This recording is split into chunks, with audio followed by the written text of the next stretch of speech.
Greetings, scum. I continued meditating on Jedi Fallen Order this week, which I found is an outstanding way to pass the time in this closet. Anything to make me ignore how freezing cold it's getting in here. Good thing there's extra jackets in here. Well, a question came to mind recently. How does a character get from here to here? Let's break down the story, shall we? This is the story of Cal Kestis, the Split Jedi. Cal begins his classic hero's journey from both literal and figurative stagnation. Bracca is a dirty, wasted planet filled with poverty, struggle, and oppression. But within Cal, there is stagnation as well. He is numb and has few things to cherish where he's living. He has a friend in Prof, and he has his music, but even the music seems to be used to drown out the rest of his environment so that he doesn't feel it.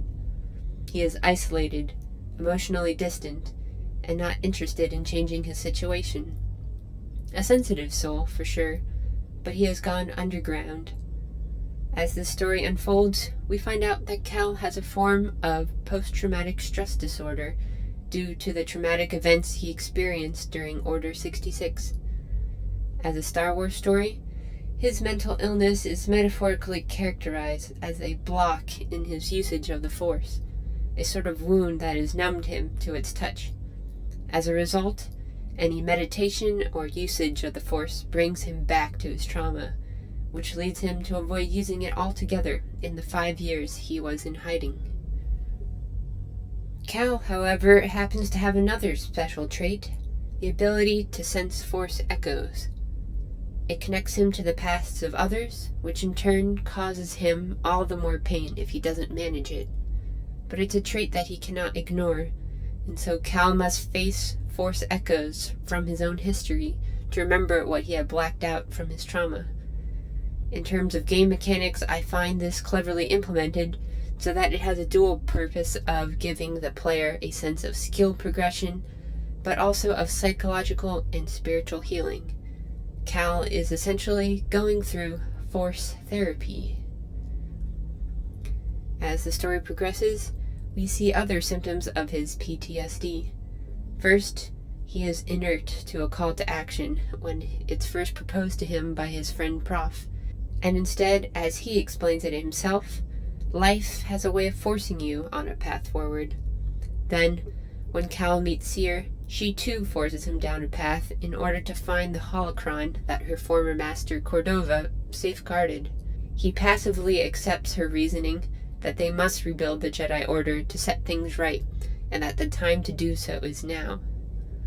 Cal is for much of the first act of this story a passive protagonist, just doing things that people have asked him or insisted on him doing. Go here, sit there, open this door, close that one. It's only when the second sister reveals herself to be Seer's former Padawan, Trilla, that a critical change happens in his outlook and personality. He starts having more agency in his choices, and questioning what he's really doing. Once again, the way forward becomes muddled. On Dathomir, Cal comes face to face with his dark side. He relives Order 66, the worst moment of his life, and then he sees his greatest fear, just as Luke Skywalker had to face. Cal's fear is that his dead master, Jaro Tapal, now declares him a failure and not fit to be a Jedi. Shame, guilt, condemnation, these are the things that hold him back so that he cannot feel the Force. Or if he does, it is with pain and instability. In fact, Cal's signature Force power is stasis, which is not considered a light side ability. This power is a symptom of his own stasis, stagnation, inertness. It's a symptom that he is cracked inside. But this is where I love where the story went next. Cal makes the ultimate journey to his past, a journey of rebirth. In order to become a Jedi, a kyber crystal needs to speak out to you and choose you if you be worthy. He goes to Ilum, perhaps the last Jedi to ever make this journey, but the road is perilous, and he nearly dies from the cold. At last, when he gets there, he finds the crystal that speaks to him, the last crystal of Ilum, to speak to any Jedi ever again. It's like when a toy store is all but sold out and ready to close down, but that one toy left in the corner catches your eye, the one with your name on it. And yet, to Cal's shock and dismay, this kyber crystal splits in his hands, seemingly unable to handle him, and that he was the one to cause it to split. Cal views this as failing his test, that to be a Jedi and to be worthy, one must be whole. It's a moment where he nearly gives up his life in defeat, just as Padme done only years before. But that's when Cal has his revelation. BD immediately comes to his rescue to comfort him, and gives him the last log in his memories. Cordova reveals what he planned to do all along with BD-1. Seeing that his time was soon at an end, he could only hope that someone he would never meet would be the future of the Jedi. With an emotional speech, Cordova says farewell forever to BD-1, granting him the right to choose who would be his next master, because he believes BD-1 will make the right choice. Only someone BD trusts and bonds with would be able to get the information needed to save the Jedi Order. And that was the key. Cal finally realizes that it's not just about this droid or Cordova saying that he has worth. Cal has worth, period. And he is loved, no matter his mistakes or weaknesses. This revelation is what truly awakens Cal's connection to the Force, and he no longer looks at the split crystal as failure. In fact, it's exactly as it was meant to be. The crystal is a symbol that while Cal is not whole, and never will be whole due to his trauma, he's alive, and he's going to thrive. So Cal lets all his fears go, and lets the crack in his soul he was desperately trying to hold together finally split apart. Cal becomes the split Jedi. Once Cal embraces who he is, it gives him power to look his fear in the face and say he's not going to run anymore. He owns his past, and it's there to stay. Once Cal embraces who he is, he's able to reach out to others, and Merrin, the Night Sister, is the one who listens. She too is similarly a survivor of a massacre, waiting for a chance at vengeance. But for the first time in a long time, Merrin receives compassion from Cal, and that makes her let go of her anger and decide to join him. She's done waiting on avenging her sisters. She's going to live for her sisters.